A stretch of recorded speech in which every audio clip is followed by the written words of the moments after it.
So UFC 312 fight week is officially here, which means that it is time for me to give my full card breakdown and predictions. But first, we have to give it up for the UFC. We got to give it up for the UFC and thank them for putting together on paper, one of the greatest pay-per-view cards that we have ever seen. I mean, I don't think they could have done any better, right? When it comes to a pay-per-view product, they're going to be charging, $80 for this? I mean, they're really delivering a great product here for UFC 312. So I just wanted to give them a shout out and commend them for the product that they are putting out here. All that being said, I'm excited for the main event, right? The main event, Sean Strickland, Dricus du Plessis. I believe we are looking at an incredible back and forth between the two. I'm excited to talk about that one. And in the co-main event, Zhang Weili looking to continue to build her legacy inside of women's MMA. She is my favorite female fighter. I'm excited to see her go in there against what I think could be her toughest challenge since being in the UFC, but I don't know. I'm not exactly sure, which we'll discuss, but I'm looking forward to her addressing a challenge like Tatiana Suarez, someone that has very, very dominant grappling. So I'm excited to discuss those fights. The rest of them, we got some fights here and there, man, but I don't know, man. Let's have some fun with this. Starting with our very first fight of the night between Hyun Sung Park and Nyamjargal Tumendemberel. Now, I'm just going to call him NT, right? For my sanity here. I'm going to call him NT. And with that name, he could go out there and get a KO or TKO if it came down to just names. I mean, that is a hell of a name right there. But listen, NT, he's coming off of an L, right? In his UFC debut, goes out there against Carlos Hernandez, loses via split decision, right? But before that, he's coming over from road to the UFC. Guy was impressive, right? Coming over, he's 8-1 now. He's got a pretty well-rounded skill set, but I don't think he's particularly great in any particular area. And then on the other side, we have Hyun Sung Park, who this guy's got pretty dangerous striking, right? I like what we've seen from him on his feet, the speed, the power, the way he digs to the body, goes out there, gets the nasty, liver shot to ground and strikes against Shannon Ross, but Shannon Ross is Shannon Ross, right? That guy, in my opinion, should have never been in the UFC. Seems like a great guy, just shouldn't. He was not UFC caliber, especially in the lighter weight classes. Then he goes out there, gets a submission over Choi, and that is what he has done since being inside the UFC, coming over from road to the UFC. I believe Hyun Sung Park, right? I believe that this guy, he's very skilled, especially inside the flyweight division. I always say these guys are Energizer bunnies, they're mile a minute, and usually they are well-rounded fighters. And NT, he could go out there and mix things together and find a way to win a decision. But I'm going to go Hyun Sung Park here by decision. I think he's able to get this one done. Maybe he finds a finish. The one thing about Park, he does leave himself a little bit open to being countered. He doesn't always get his head off the center line. So I could see NT going out there and finding a way maybe to hurt him, mix in some of the grappling. I'm just not banking on that, right? And considering what we saw in his UFC debut, I feel more comfortable picking Park to get this one done. That's why I'm riding with Hyun Sung by decision. Moving on, we have Quillan Salkilld versus Anshul Jubli. I actually think that this is a pretty decent fight. I think that this is a decent fight. And one of the things that I like about this is I think Anshul Jubli, right, fighting, representing India, he has a massive fan base behind him, right? Because he's kind of like the lone hope as of at this particular time. I know there's some fighters on the rise, but representing India at this point in terms of the UFC. But he's coming off of a loss that I did not like this performance. I didn't like this performance by Anshul. He was doing a really, really good job early on in the fight, and it seemed like things were going his way. And then as we got into a little bit of murky waters, we saw just him fold a little bit, man. We saw him fold a little bit. And when you're getting finished by Mike Breeden, I'm sorry, but I'm going to call that out. That's just not good. It's not a good look. It's not a good look at all. And I'm rooting for Anshul Jubli. I hope he can prove me wrong because, I like the guy, right? I'm hoping that, he can go out there, represent India, stack some things together. Because before that, he was able to get a ground and pound finish. And then, he's from the road to the UFC, comes in the UFC debut, gets a great finish. And it's like, oh, the hype's real. And he has all the fans, I think, rooting for him. Especially he's got India behind him. A lot of these people, especially the interviews, right? I've seen some of the interviews with him out there, and even people that are fans of Quillan are out there taking a look at what's going on with Anshul because he has a big fan base behind him. But man, come on. Let's take a look at what Quillan has done. Since he's came into the UFC, this is going to be his UFC debut. He goes out there and gets a decision win over Gage Young. thought it was a pretty good performance, right? And what we've seen from Quillen inside the, prior to getting to the UFC, good submission skills, pretty solid grappling, decent on the feet. And that's to me what this comes down to. I think he's dangerous on the feet. He can mix in some of the grappling if needed. While I think Anshul is still very skilled, I can't trust him, man. I can't trust him after that performance against Mike Breeden. So I'm going to go Quillen in this matchup, and I'm gonna go KO in the third round. I think in the first, round, we're gonna see a good showing from Anshul. He's gonna kind of be sticking and moving, mixing things together. And then as the fight plays out, I think Salkilld is just going to take over. And for me, after that last performance, I don't want to say that the UFC has given up on Anshul, but they're like, you need to show us something in this fight here. Going to Australia against a hometown guy in Salkilld, I think Salkilld is going to be able to find a finish later in the fight as Anshul possibly will fade. I have Quillen getting this one done. Moving on. To the welterweight division, we have Kevin Jousett versus Jonathan Micallef. I can't exactly remember how to pronounce his last name, but either way, Kevin Jousett, guy I like watching fight, right? Trains over at City Kickboxing. He's very much got that CKB style. He's got, the lead hand out, backhand, kind of just ready and primed, to let some things go. Keeps his hands out a little bit. Good footwork, good timing, good leg kicks, good straight punches. But one of the problems with him is kind of like what we saw with Israel Adesanya throughout his career, but it's kind of been getting exposed a little bit like we saw against Nasruddin Imavov, which Nasruddin Imavov is just a damn good fighter, but it's these guys that rely on the reach and playing that long game and just sticking their arms out. If you extend the combinations, pull those arms down and fire off a powerful shot, you can get to those guys. But when I watch this fight here, or I take a look at this, I don't think Jonathan has the skill set to be able to do that. And I think that that's kind of what we saw against Bryan Battle, right? Kevin goes out there, big moment against Bryan Battle in France. Bryan Battle, he's not like, I know he's kind of a guy that some people like him, some people don't. He's got the dog attitude, right? I know he's coming off of a kind of a lackadaisical performance against Randy Brown to where people thought Brown beat Battle. But Bryan Battle's game, right? He's a well-rounded guy. He's got power in his hands. Not a terrible loss, right? Because I think Bryan Battle's pretty good. But up until that, Kevin Jousett looked good in the UFC, right? Gets the decision win over Song Kanan. Then he goes out there, submits Kiefer Crosby in his UFC debut.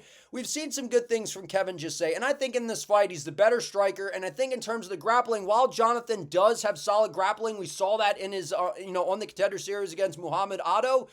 I just don't know that that's going to be good enough against Kevin Jousett, because if Kevin, who does have, actually, he's kind of known for his grappling. I know he's got the intriguing style on the feet.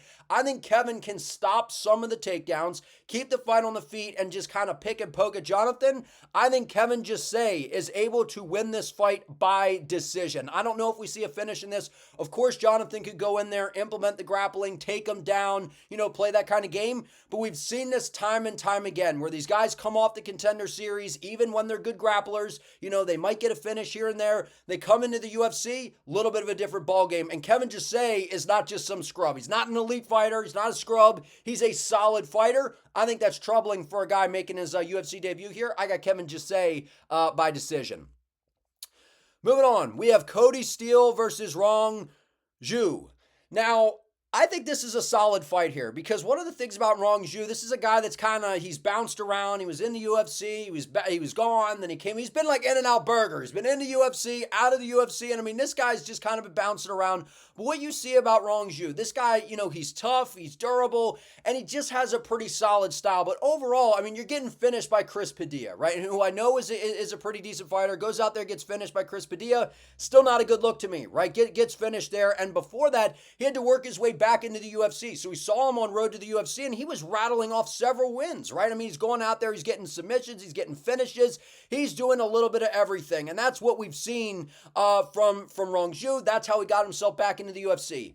But I've always said this, fighters, they get better, they improve, they make some changes to their game, but at the end of the day, there's still the same holes that have given them issues in the past. They tend to pop up down the line even when they have bettered their skill set. Like Alexander Volkanovski, as good as he is, he still has some tendencies that got him in trouble, right? How he pulls away at Ilia Topuria, drops his hand, got clipped by a high kick by Micallef, and then got clipped by a right hand by Ilia Topuria. So I'm not trying to shit on Volk, I'm just using that as an example because I was thinking about Volkanovski earlier and what's next for him. That's why I used the example. But in this fight, Cody Steele's, he's a damn good fighter. He's got power. We've seen that, on the Contender Series, goes out there, gets the nasty body shot finish against Blair. And then prior to that, you got to see what Cody is about. He's got very, very good grappling in his back pocket. So I think that no matter where this fight goes, I think Cody can kind of dictate that. I think he's the better grappler here, probably, right? I mean, I would think so. I know Rongzhu has a wealth of experience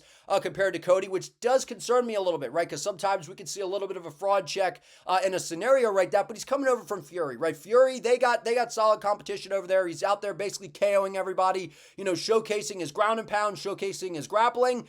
I have Cody Steele getting this one done, but I'm going to go by, I'm going to go by finish. And I'm going to say it's going to happen in the second round. I'm going to go Cody Steele by KO in the second round. I think in the first round, maybe we have a good back and forth. Maybe Cody starts to kind of land some shots and get to him.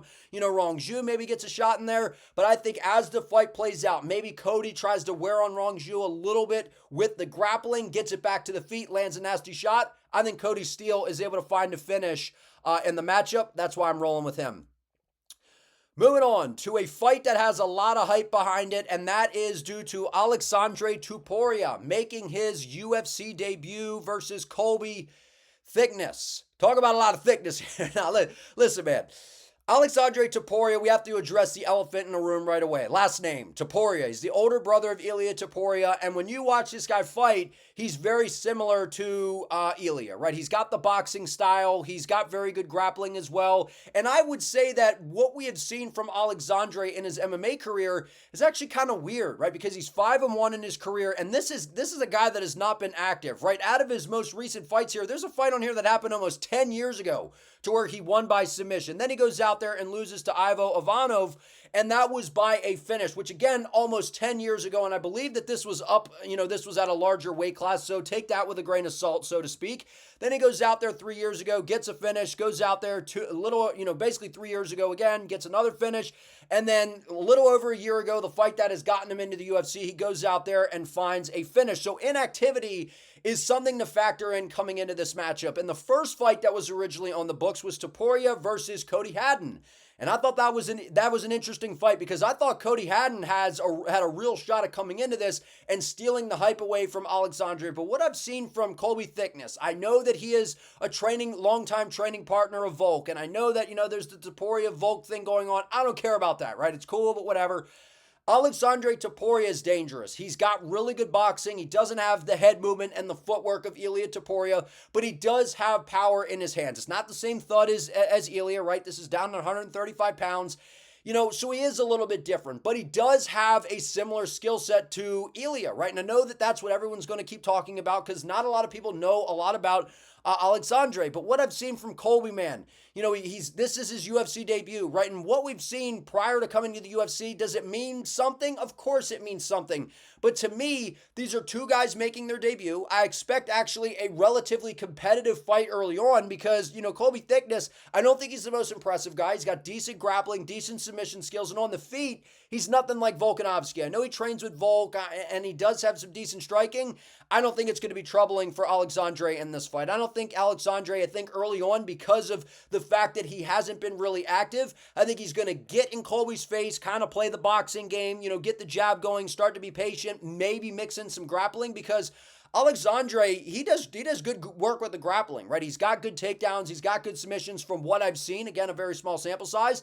But I think it's going to be the boxing and the striking that is going to be on display in this matchup. I could see him going out there, hurting Colby on the feet, taking him down, and finding a submission. That is why I'm going to go Aleksandre Topuria by submission. I'm going to say submission in the second round. I think in the first round, he's going to have a very measured boxing-like approach, kind of like Ilia, make his reads, maybe land some shots. And then in the second round, I think he comes out there very aggressive, showing not much respect in terms of what Colby's throwing back his way, lands a good shot, hurts him, follows him to the floor, and locks in a submission. I'm going Aleksandre Topuria by second round sub here. Moving on, we have Bang Bang Wang, Wang versus Bruno Brasil. Solid fight here, right? And those of you that have been following my channel, you know I call her Bang Bang Wang. I'm a big fan of her. I think she has outstanding striking. She's got the kickboxing background. And when you watch her fight, she has the it factor, right? And especially in women's MMA, there's not always a ton of excitement, right? And I think that, Kong, she brings that into women's MMA, which is why I really like watching her fight. But in terms of the flyweight division, you're not really going to find anybody that has more power than her, right? And especially when it comes to the striking, she's got great speed, good power, good timing, and she's coming off of, I don't call it a fraud check. I call it a reality check, right? Because with Bang Bang Wang in this fight, she was doing a very good job. She was winning the fight. She was controlling the range. But one of the problems with her is she starts to, elite strikers or very high level strikers, they tend to do this, right? They come over in the MMA, they have this ego to them, right? They're like, oh, I've had this extensive kickboxing background. No one can stand in front of me. No one can hurt me on the feet. And they kind of have this ego until they get checked a little bit. And that is exactly what happened in this fight, because Bang Bang Wang, things were going her way. She was marching down Gabriella. She was landing some good shots. She was controlling the distance very well. And her takedown defense is very much improved. But she got a reality check. She got clipped with a high kick. She got, and the fight ended up on the floor and she got submitted. This was a reality check. I don't think it was a fraud check. And the reason I say that is a fraud check is everyone thought you were really good. You went in there and you just kind of got steamrolled. You just fucking lost. Like that's what we've seen with Vitor Petrino over his past two fights, losing to Anthony Smith, losing to Dustin Jacoby. That is a fraud check where you get exposed in a certain area or whatever. I don't see that with Bang Bang Wang. I just think that she got, overconfident and she is going to learn from this. So I expect her to come into this fight while Bruno Brasil, she's a game opponent, right? Going out there, stealing the hype off of Molly McCann, going out there, getting a decision win. She did lose to Loma, who is a solid striker. I think more of a Muay Thai style striker. So again, that is a little bit of a dose of what I think we're going to see in this fight. I'm going Bang Bang Wang by finish. I think that she gets a KO. I'm going to say in the second round. I think in the first round, she's going to play it kind of safe. Remember, she's coming off of a loss here. I think she tries to get her footing. I think she's going to be very patient, kind of move forward, land some shots, and then eventually come out confident in the second round, hopefully with her hands up, right? Not fighting recklessly, and finds a shot that puts Bruna out. I'm going Bang Bang Wang by finish. Moving on, we have Tom Nolan versus Vyacheslav Borshchev. Slava Claus. It's always funny when he walks out, right? It's because it's like, I know it's like basically winter now and all this and that, but even when this guy fights in the summer, he's walking out to like some jingle bells or some whatever. And it's always just very interesting whenever you hear his fight music. But look, Vyacheslav Borshchev, he's an outstanding striker. He's got really good boxing, goes to the body well, mixes things up. He's got really good kicks. He's just a dynamic striker, right? He switches stances. I like everything that we see from Slava Claus. The problem I have with Vyacheslav Borshchev in this fight, he goes out there and he gets a split decision over James Lontop. I mean, I think that's a pretty good win because even though James Lontop is not exactly UFC caliber, right? He's a game dog opponent. He is not going to stop moving forward. He's durable as hell, and that's what we saw from James in his UFC career. He was out there with Mauricio Rufy eating punches for breakfast, and that is exactly what James is, a guy that showed. Tremendous durability and just the dog attitude. So I think that this is a decent win. Like I said, I know James isn't a world beater, but he's a tough guy, right? So if he's, Borshchev showed that he can hang in there even when he can't put a guy away.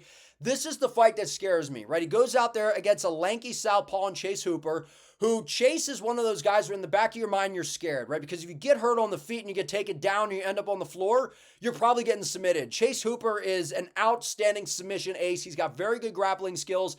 And that was the worst nightmare come true for Slava. Got hit with a nasty shot on the feet. And if you get hurt on the feet against Chase Hooper, good luck, because he's going to be diving for the legs. He's going to be tangling you up in some sort of submission. I don't mean diving for the legs disrespectfully. I just mean he is going to jump on something and go right for the grappling, and he will find a submission very quickly. That's exactly what we saw. And then he goes out there, in some of his fights, and he shows you what he's capable of. He's got good striking, mixes it up very well. He's got a lot of miles on him. And one of the things about Slava is he's made some improvements in terms of the takedown defense, but I don't think it's excellent. I think it's fair. I don't think it's particularly good. And coming into a fight here with Tom Nolan, he's going to have the crowd on his side. He's fighting in his backyard. This is one of those things where I think Tom Nolan, I wasn't impressed with his last performance, right? I think Alex Reyes, Dominic Reyes' brother, he's a solid fighter, right? But he's not a world beater. He's not a guy that's ever going to be an elite guy at the top of the division. And Tom Nolan's a guy that had some hype, right? And whenever you see Tom Nolan come into that fight, you're hoping that he can get a finish. But I think that there's a little bit of a learning curve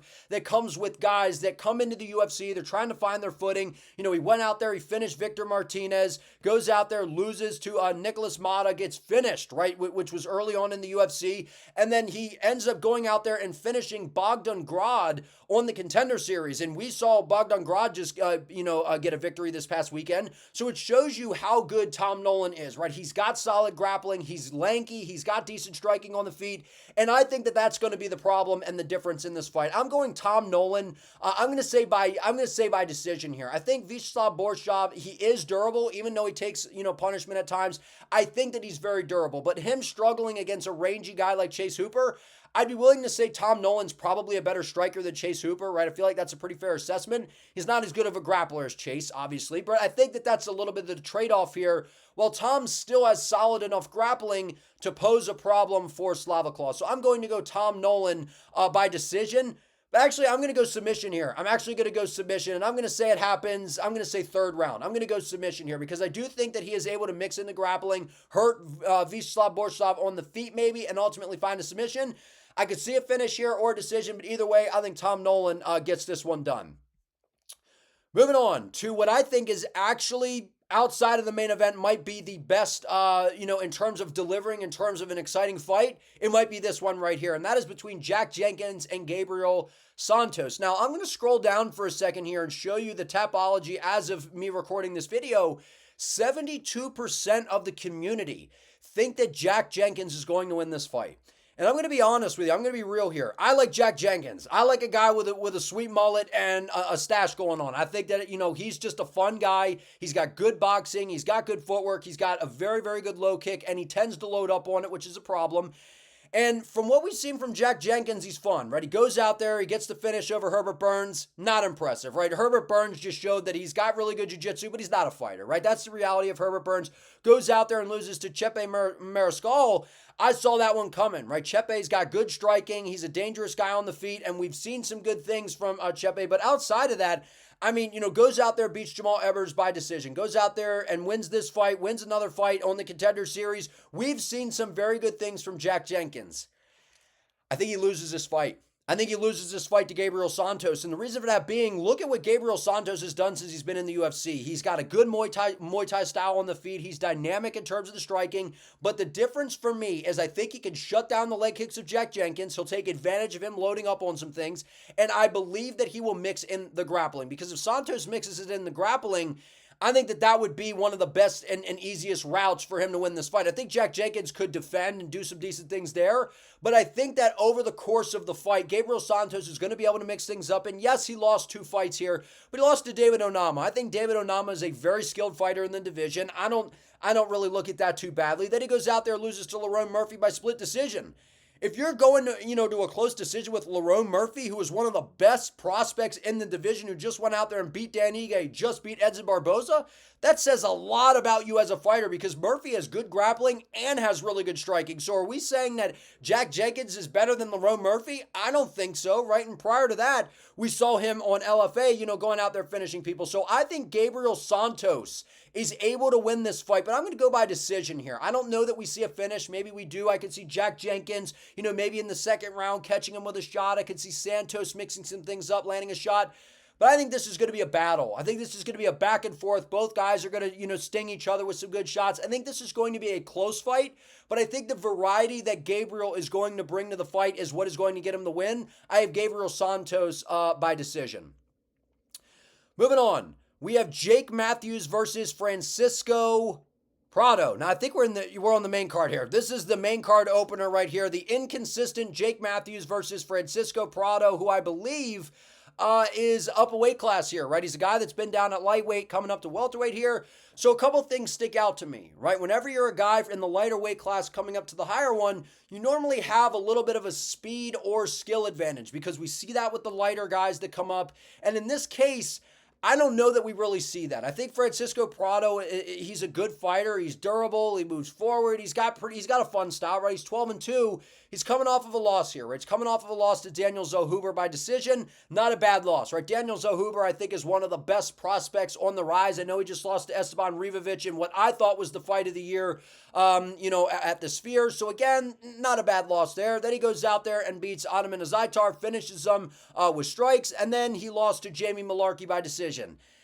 Listen, I know it was early on here, and look, Jamie Malarkey's a decent fighter. Jamie Malarkey, he's not a world beater, right? Jamie Malarkey, losing to him, not a particularly good look. I know it was his UFC debut, so I tend to give guys a little bit of a break there.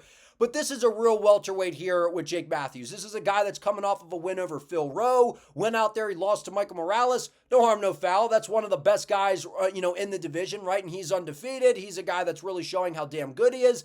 No harm, no foul there. Goes out there, gets a submission over Darius Flowers. He loses to Matthew Semmelsberger. This is what I was saying. Inconsistent Jake Matthews. Matthew Semmelsberger showed some spark early on in the UFC, and now he has found himself out of the UFC. So not a good look there. And then he goes out there and gets a finish over Andre. So what we've seen from Jake Matthews, if the actual good version of Jake Matthews shows up, he wins this fight. I think that in Australia, he's going to have the crowd on his side. I think Jake Matthews comes out here and wins this fight by decision. I don't know if he's going to be able to get a finish, but again, I could see it because we got a guy coming from lightweight up to welterweight. I would assume that Jake is going to have the, the size, the strength, and the power advantage, but you just never know, right? I think Francisco, he's durable, but are you going to be durable against a guy that's bigger? I'm not so sure, but I think Jake Matthews fighting in Australia, he, has some momentum coming off the win over Phil Rowe. I think he mixes things well together. He's got a little bit of the advantage here in terms of the size, the power. I'm going Jake Matthews by decision. Moving on to, when I saw this fight get announced and added to UFC 312, I think that this is why they didn't put Khamzat on this card. I think that this is why they didn't want this fight overshadowing the hype of Chimaev. They did not. I was worried for the main event, DDP versus Strickland, falling out of the main event slot and this being elevated to the headliner of the card. But no, on the real, we have Khamzat Chimaev, fighting Dricus du Plessis, or the winner of DDP versus Strickland at International Fight Week, according to a source. DDP's coach was just saying that, so I thought that was interesting. But this fight is, I don't even know who the hell to pick. I think that this is just kind of a toss-up. Who are people picking here? They're picking 80% think Bellato's going to win, 20% think Jimmy Crute's going to win. Look, picking Jimmy Crute, I feel like you're nuts at this point. And the only reason you'd be picking Jimmy Crute is because you're a homer. Maybe you're from Australia and you're rooting for their guy, which I respect it. Or you just don't respect what you've seen from Rodolfo Bellato, because he is a guy that went out there against Ior Potieria. He got, was getting a break speed off of him, and, in one of the craziest comebacks we've seen inside the UFC. So, and that was a little over a year ago, right? So he took a lot of damage in this fight, but what he showed was grit, toughness, durability, and I believe he gets a lot of training in with Alex Pereira, right? So he's a guy that's improving with the striking. He's training with Glover Teixeira as well. We know that Rodolfo Bellato, coming off of, a finish, back-to-back finishes, right on the Contender Series. This is where I was like, this dude, he kind of looks like Reptar, right, from the Rugrats. He's this big, strong guy. He's a powerhouse. He's got pretty solid grappling. He's got decent striking. And, he lost to Vitor Petrino, right? He got finished on the Contender Series, had to go get a couple of wins to get back. That shows a lot about a guy, right? Whenever you go on the Contender Series, it's the big job interview, you lose, and so you learn a lot about a fighter. So that shows me that he's got grit, right? And, we saw that in, the comeback win.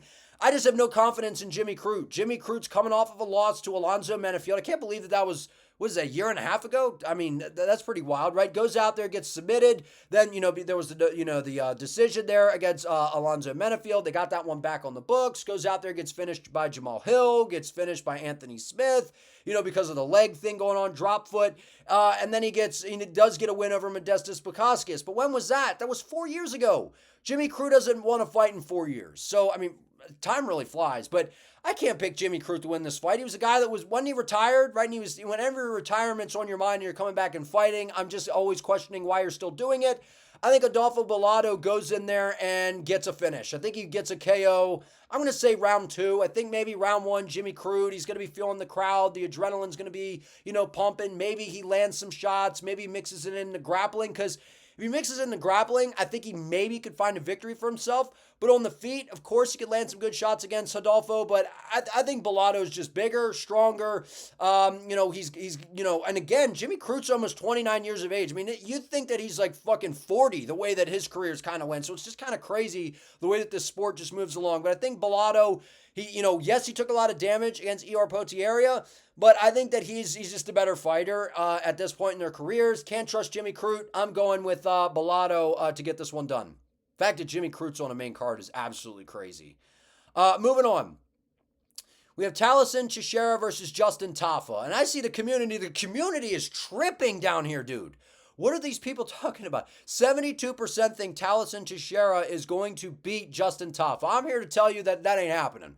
And if it does happen, I'll be surprised. Listen, Taliesin Teixeira, he's tall, he's 7-0, he's a skyscraper, he's 6'7", he's got an 87-inch reach, or an 83-inch reach. Can't read, dog. I'm like Floyd Mayweather out here. And then Justin Tafa's 6 foot. He's got a 74-inch reach. So the reach and the length and the size is something that people I think are factoring in. But I'm going to be real. I went back and I watched this fight on the Contender Series. I was not impressed by this at all. I think Taliesin Teixeira, he's tall, he's lanky, he's rangy, goes out there, just kind of moseys forward, lands some shots, and I think guys are just intimidated by the size of this dude. They let the fear factor, so to speak, take over, and they go out there and they're like kind of timid, and they're like, oh my God, the guy's so big, he's so long, how am I going to get inside his range? And by the time that you're done thinking about that, you're getting knocked out. So that is exactly what I think has been kind of the result of what has happened to his opponents. And again, who the hell is he fighting, right? He's going out here, he's an LFA. I mean, he can't, the competition that's being put in front of him, he's just fighting who, he's being given. But I do think he's a solid fighter. But again, UFC debut, the featured fight on the main card. I mean, we couldn't find anything better, right? But I guess, Justin Tafa is a big name over in Australia, right? He's going to have the crowd behind him. And I think Justin Tafa wins this fight. I'm going Justin Tafa by round 2 KO. I think that it's going to take some time, right? Because of the reach, because of the size of Teixeira, it's going to take some time for Tafa to kind of weave himself into range, right? At least safely, right? Because I think Teixeira is going to come out aggressive. He's going to try to prove a point. And Tafa's been there, done that, right? He is coming off of a loss to Carl Williams. But the thing with Tafa is if you don't introduce grappling or you don't come in with a grapple-heavy game plan, it's going to be hard to beat this guy, right? At least, the guys at the top of the division could absolutely destroy Tafa, but I'm saying like towards the back end, because Tafa, realistically, the Tafa brothers, Justin is better than Junior, but they're basically just like exciting fighters, right? They're guys that are going to go out there, they're going to try and throw down, and that's what people like, right? It's kind of the Mark Hunt vibes, at least, with Justin Tafa. He's got crazy power, and I actually think for his size and the way that he fights, he's actually kind of speedy. He's got speedy hands. He's got some good kicks, and he is a mean dude in there. He went out there against Austin Lane. A lot of people felt Austin Lane's, football background, him being athletic, was going to trouble Lane. It didn't at all. Tafa went in there, beat his ass, goes out there, finishes Parker Porter, the GOAT, goes out there and beats Harry Handsucker. I don't even know who the hell that is. But at the end of the day, Justin Tafa is the better fighter. And again, could Teixeira go in there and find a finish early on? Sure. I think Justin Tafa fraud checks this guy. And I shouldn't say fraud checks because this is the first fight for Taliesin. But I think Tafa's just better. He's going to put it on him as the fight plays out. He's got more power. He's more dangerous. He has the experience in the UFC. I'm going Justin Tafa by round 2 finish. Knockout. Moving on. We have Zhang Weili versus Tatiana Suarez. This is an interesting fight. This is a compelling fight to me because now we have actually like a solid fight here, right? Look, Zhang Weili is my favorite female fighter, right? I believe that she is one of the most skilled women's fighters that we have ever seen. I believe pound for pound, she's sensational. She has outstanding striking, very good speed, very solid submissions, and her wrestling has very much improved over the years. And I think that is a very important thing coming into this fight against Tatiana Suarez, who I think might be the best grappler that Zhang Weili has fought, right? Because with Tatiana Suarez, she's had a lot of crazy things happen, right? And I believe that she is the fiance of Patchy Mix, who is over in the PFL, and he wants to be released. I think he wants to come to UFC.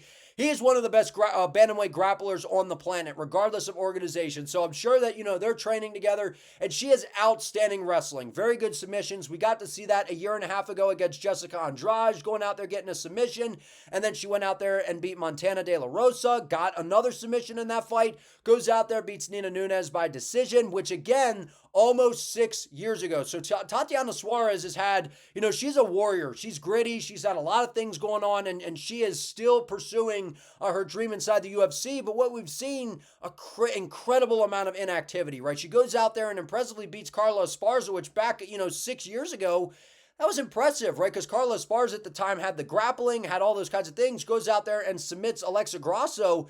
That's incredibly impressive, right? And again, that was kind of early on there. But Tatiana Suarez, she's a dog. She's got really good grappling. She has very, very good submissions. And I think if she gets Zhang Weili down, I think it's going to be a little bit of a problem for Weili, right? And I do think that's something that scares me in this fight, because Tatiana, she's big, right? She's 5'5", and she's got a 66-inch reach. She's strong for the weight class. She's got a very dominant grappling style. But what we've seen from Zhang Weili, going out there beating Yan Xiaonan, who's a very good striker, and speedy, goes out there, beats her by decision, goes out there, beats Amanda Lemos, who is a dangerous fighter, has solid jiu-jitsu, has a ton of power in her hands, goes out there, beats her, is able to get a submission over Carla Esparza. So again, showing the submission skills, going out there, the crazy KO over Joanna Jędrzejczyk, and then the split decision loss to Thug Rose, who is a very technical fighter. I am going to go Zhang Weili by decision. No. I'm going to go KO. I'm going to go KO, and I'm going to say that it's going to happen in the third round. I think Zhang Weili, early in the fight, she's going to be cautious. She's going to have to be, because I think Tatiana, her gas tank's going to look good early. I think she's going to press the action. She's going to incorporate the grappling. I do think that she's able to take Weili down. I think that she's able to control her. But I think that Zhang will stay safe. I think that she will utilize submissions of her own to try to get out of bad positions, get back to space. She's got nasty leg kicks. And again, how do you attack a good grappler? Attack the lead leg. Make it harder for them to plant and dig in and try to, get off a shot. I think Zhang Weili, her speed, her timing, and the way that she has evolved as a mixed martial artist is going to be a problem for Tatiana. But at the end of the day, Suarez is a legit challenge. Her grappling is very, very good. She's dangerous, but the inactivity, considering that she is 34 years of age, has been wildly inactive. What we've seen from Zhang, she's active. I understand that she's 35 and she's kind of doesn't fight very often, but she's a lot more active than Tatiana Suarez. I think she's the better overall mixed martial artist. But if Zhang does not have an answer for the grappling, she's going to lose the fight. Tatiana will submit her. She will take her down and control her. But this is a 5-round fight. This is a 5-round fight, different territory for Suarez. Zhang is very used to this. I'm going Weili by finish. I think in the middle of the fight, she starts to take over and is able to get a tired Suarez out of there once the grappling is no longer working. Moving on. Main event of the evening between Dricus du Plessis and Sean Strickland, the rematch. Now, I gave this fight a lot of shit when it got, the rematch got booked, because I was like, look, I want to see it be Hamzat. But now that we know that, Mornay Fisser, DDP's head coach, is saying, look, Hamzat Chimaev is fighting the winner, assuming, he's assuming that it's going to be his fighter, DDP. So it sounds like that will be International Fight Week. So now I feel a little bit better, right? We know Chimaev's next. But at the end of the day, guys, I've watched this fight back a few times, and I've done that to try to help with my prediction. And not only that, it was a very good fight. It actually was a very good fight. And the difference for me in this matchup is a couple of things. I think that when you win the belt and you go out there and you do what DDP has done recently, right? He goes out there against Izzy, and Izzy looked good in this fight. Adesanya was going out there doing very, very well on the feet, landing some good shots to the body, switching stances. He was doing a nice job defending some takedowns against DDP. But at the end of the day, what Dricus lacks for skill at times, he makes up for with game planning and with a relentless pursuit and just a lion, like a true lion mentality with crazy heart. And I think that that's what you see every time this guy goes out there and fights. Goes out there against Sean Strickland. This was the controversial split decision. Goes out there, finishes Robert Whittaker, which was very impressive. Finishes Derek Brunson. Finishes Darren Till. What we have seen from DDP for most of his career, finishes. He is going out there, he's KOing people, he's taking them down, he's submitting them, finishing them with ground and pound. That to me is the difference in this fight. While I think Sean Strickland, a guy who's got a very, very, very different style, a very effective style, right? I know I give him shit, all he does is jab and teep, and he doesn't open up enough. He's a scalpel, right? I think he called himself the scalpel and DDP the wrecking ball. That is the perfect way to describe this fight. Sean likes to just be very casual, hide behind the Philly shell. He will just throw a stinging jab all night long if you let him. And it is probably the best jab in the sport. He will pick you apart with it. He will occasionally throw a good right hand behind it. He throws really good front kicks. He's very defensively responsible. He checks kicks very well, but he doesn't do enough and put out enough to give himself an advantage when it comes to these close decisions, right? Because he goes out there and he beats Paulo Costa by decision. I don't think that this was a split decision, but because of the lack of output, I could see how someone maybe would give it to Costa, but I thought that this was basically Sean Strickland is like a really good defense in American football, right? He goes out there and he's like, because I'm a Ravens fan, the Ravens 2000 defense. They're like, look, offensively, we're just not going to make any mistakes. We're going to do the same shit. We're going to run the ball right at you, and we're just going to kind of go about it, make a play here and there, which is exactly like Strickland. He's going to be very defensively responsible, take no chances, rely on the jab and the teep because he knows that that's what works, maybe sneak a right hand in there, but it's the defense that wins the championship. That was the Ravens mentality in 2012. Or 2000, they won then 2012. And you get my point, man. Strickland's defense is what he relies on. And if you don't open up enough against DDP, you're not going to win, right? And that's what we saw. He went out there, he lost to DDP the first time. But other than that, Strickland's looked good. He went out there and took it to Adesanya, had a really good first round, and then after that kind of coasted, went out there and, fraud checked Magomedov, who, again, he's starting to do some good things now, goes out there and beats Nasruddin Imavov on short notice by decision. How well is that win aged, right? So again, Sean Strickland, very good fighter, very good defensively, has a really good jab, nasty front kicks. While we make fun of him for it, he has really, really good front kicks that punish the midsection, take some of the wind out of the sail. I expected aggressive Strickland. I expect the guy early on to try to fight different than he did the first time. He's kind of hinted at that. I need to be more aggressive because if I don't, I'm not going to win the rematch. So I think he knows that coming into this. I think he will be more aggressive early on. But I think as the fight plays out, I think early on DDP is going to be more aggressive in this fight. I don't think that he's going to, knowing Sean is probably going to try to do that, I don't think DDP gives him the opportunity. I'm going to go Dricus du Plessis, but I'm going to say by decision. I think that this fight looks very similar to the first time around. I think that we're going to see DDP do better early on, but we're also going to see Sean be right there with them early. And then in the middle rounds, I think we're going to be in the same situation again. I think that there's going to be some toss-up rounds to where we're like, I don't know who this is going to. But at the end of the day, it's going to come down to DDP utilizing more grappling. I think that he's going to try to control Sean on the ground a little bit longer, which, by the way, everyone's saying that that's going to happen. Good luck, because I don't think that when has anyone ever taken down at 185 and just controlled Sean Strickland? That doesn't really happen, right? I know Sean Strickland stands straight up in the air and he's kind of an easy guy to take down at times. If you can get on his hips because he stands straight up, he pops right back up to his feet. He has very good submission defense. He has good grappling of his own that he barely ever uses. He was out grappling Nasruddin Imavov, right? Which, again, that's very impressive.